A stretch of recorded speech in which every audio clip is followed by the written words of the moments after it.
श्रीमत्पयोनिधि निकेतन चक्रपाणे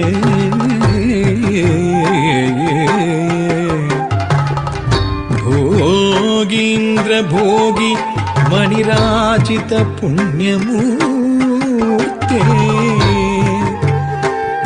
योगीश शाश्वत शरण्य भवाब्दि पोता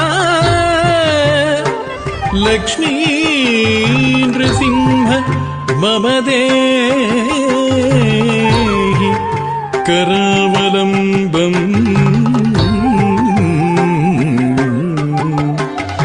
मम देहि करावलम्बम्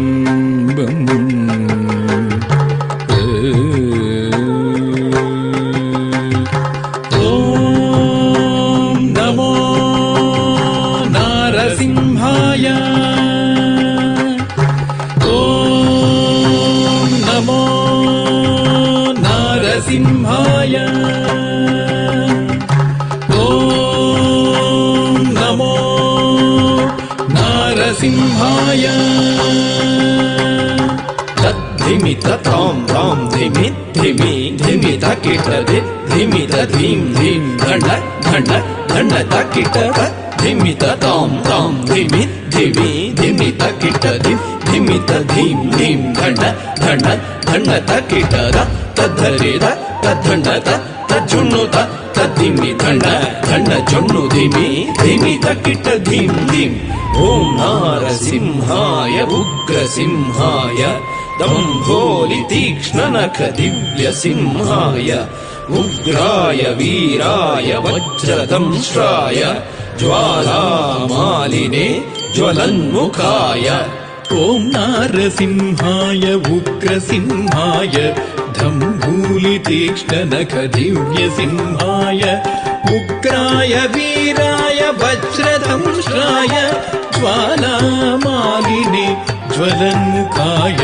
तडिकुढिं ढिं कुकुतडिं ढिं कुतत्त धृगृतत् धण्ड झुडु ढिडि कुकुतडिं ढिं तडिकुढिं ढिं कुकुतडिं ढिं कुतत्त धृगृतत् धण्ड झुडु ढिडि कुकुतडिं ढिं तद्धित्तधित्तकधित्तार्यधित्थिन् तकधित्तधित्तितकतकतार्यधित्थिन् तद्धितधित्तितकधित्तार्यधित्थिन् तकधित्तधित्तितकतकतार्यधित्थिन् महादंष्ट्रायुधा महाज्वालाय भैरवाढम्बर विश्वम्भराय घोर विक्रम दैत्यदानवा भञ्जन क्रूर हिरण्यकशिपुध्वंसकाय महादंष्ट्रायुधा महाज्वालाय भैरवाढम्बरा विश्वम्भराय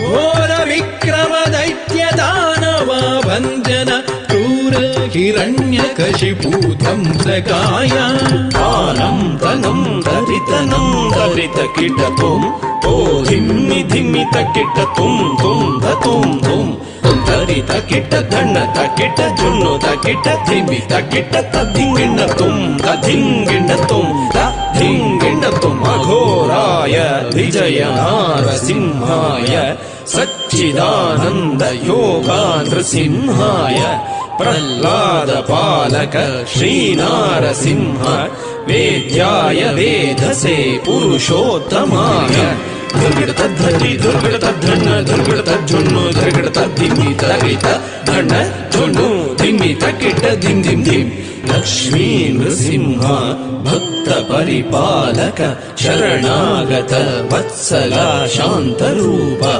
लक्ष्मी नृसिंह भक्त परिपालक शरणागत वत्सल शान्तरूप लक्ष्मी नृसिंह भक्त परिपालक शरणागत वत्सल शान्तरूप नारसिंह नमस्ते नमस्ते ॐ नारसिंह नमस्ते नमस्ते महानारसिंह नमस्ते नमस्ते महानारसिंह नमस्ते नमस्ते। साइली एंड सानिका, राइट? ओके, आप लोग ट्विंस हो क्या? The same question I had. हाँ no, who's the elder one? Okay, so for y'all were two people dancing, but ऐसे लग रहा था एक ही body नाच रही, because your synchronizations not only of movement but even face, अगर हाँ same smile, same anger, same सब कुछ, जितना हाथ जाना है वो भी same, so that is the best part about a duet.